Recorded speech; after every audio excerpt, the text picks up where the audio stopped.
Hey guys, it's Monty.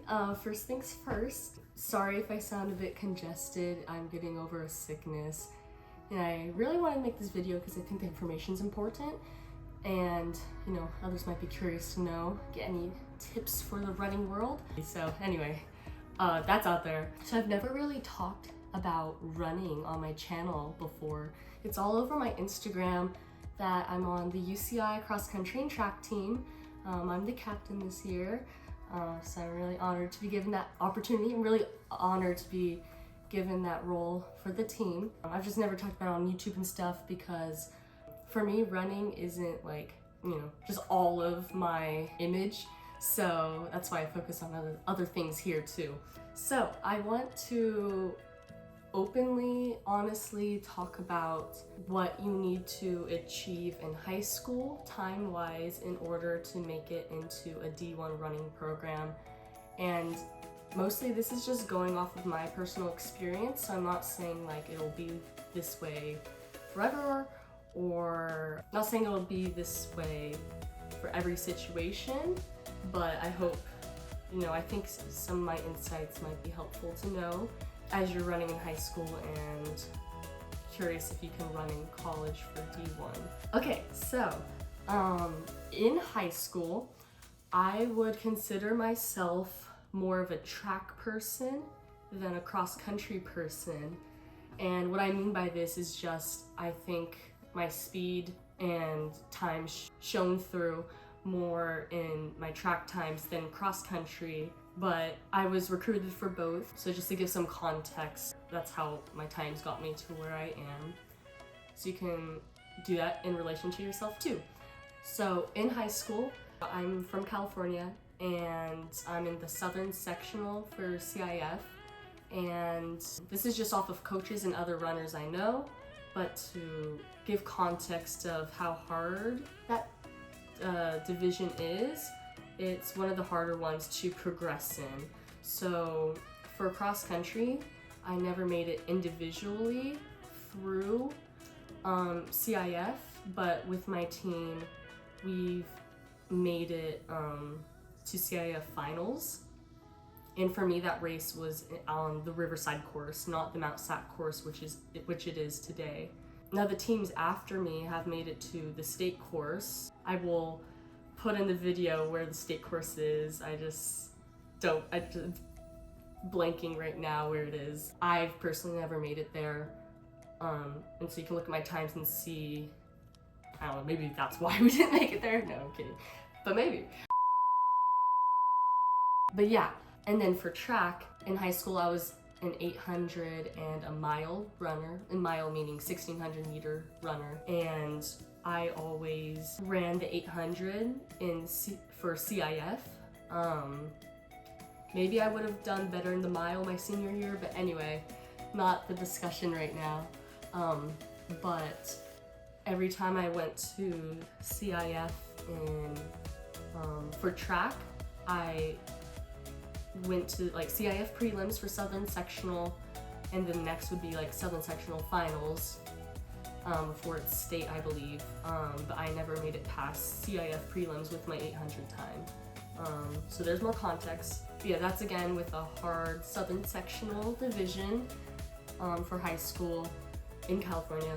And also keep in mind that when I was in high school, COVID hit my junior year, so I missed out on a lot of junior year track races and missed out on a lot of senior year cross country races. So maybe that also affected what my times could have been had I had those seasons to improve my times.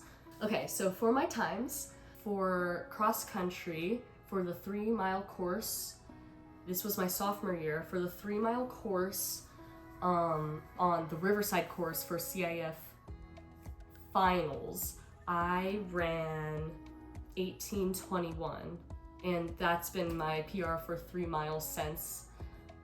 For all of high school, was in a rut with cross country.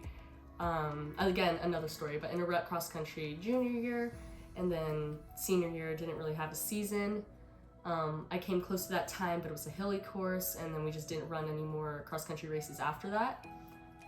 So I'd like to believe my time would have been faster, but anyway, that's the time I entered to coaches, recruiting college coaches, for me to be able to make it into some D1 programs. Then for track, my PR, I forget when I set my 800 PR. Maybe I like barely PR'd senior year in 800, but at that point I had more improvement in the mile. But anyway, for the 800, I ran a 2:19. I don't know like the other decimal points after that, but a 2:19. For the mile, senior year at the Laguna Distance Carnival, I ran a 5:08. So I wish I would have went to CIF for that. But anyway, besides the point, another story. But yeah, a 5:08, so I was really proud with that because I'd never really been focused on the mile prior to that. I was more so, I thought I was an 800 runner, or that just mentally felt easier to me. And then senior year, switched to the mile, and that felt good. But again, raised 800 at CIF. Anyway, so many different stories I could talk about in other videos. So yeah, with those times, keep in mind everything I said before with like COVID, the Southern Sectional, like how far those times like kind of got me and my team, the courses we ran, being at sea level, good California weather, I don't know, sometimes hot for races, but anyway, just all those factors into mind. Like it definitely varies by state. Well, for one thing, cross country, no spikes. You know, Californians cannot wear spikes for cross country. They were like racing flats.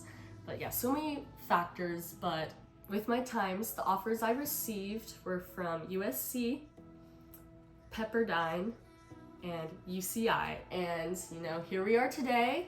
Go Anteaters. I chose UCI. That's a whole nother video in itself. Comment down below if you'd like to hear like tips and tricks about how to choose which college you want to go to using all like the different factors of location and, you know, the team, or just academics from the school, yada yada. So yeah, let me know if you'd like to see that video. Comment down any other questions you have for me about running or just anything related. With my times, it got me into those programs. And keep in mind, those are the 3 schools that I received offers from, but again, those were just the schools I was talking to. For all those schools, they have reached out to me, but for many schools where I didn't have their contact info, I would just go on the school's website and find the email for the head coaches and email them.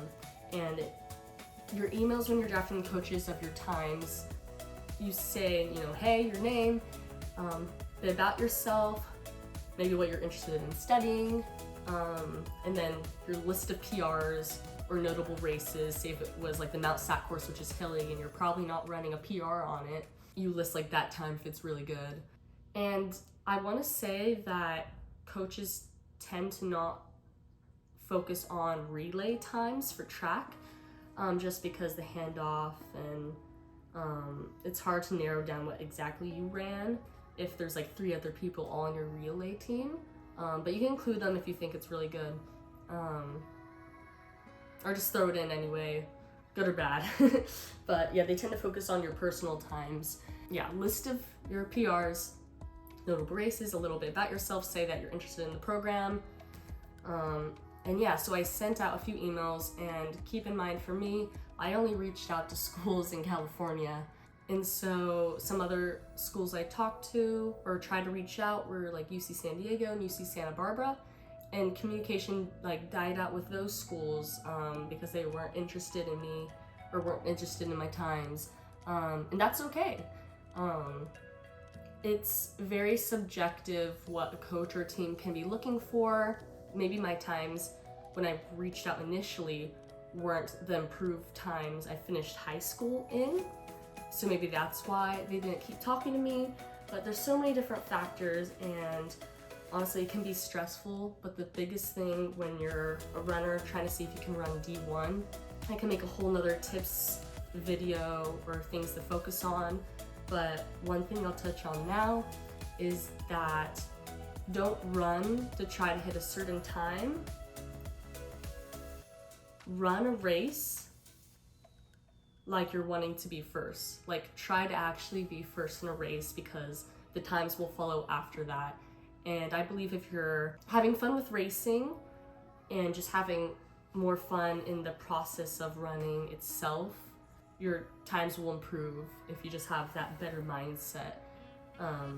I found when I wasn't so stressed, I found when I was more nonchalant and less stressed about a race, I performed better. So again, maybe that's just me, but being proud of your progress now, even if it's not what you would like it to be yet, is the best thing you can do yourself in order to improve.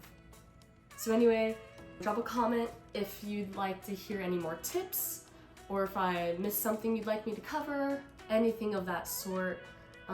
Again, if you like this video, leave a like, and feel free to watch any of my other content I'm putting out, because I have a lot of content that's not related to running too, if you want to see if you're interested in that too. But anyway, I love you guys. I hope this was helpful, and have fun with the process.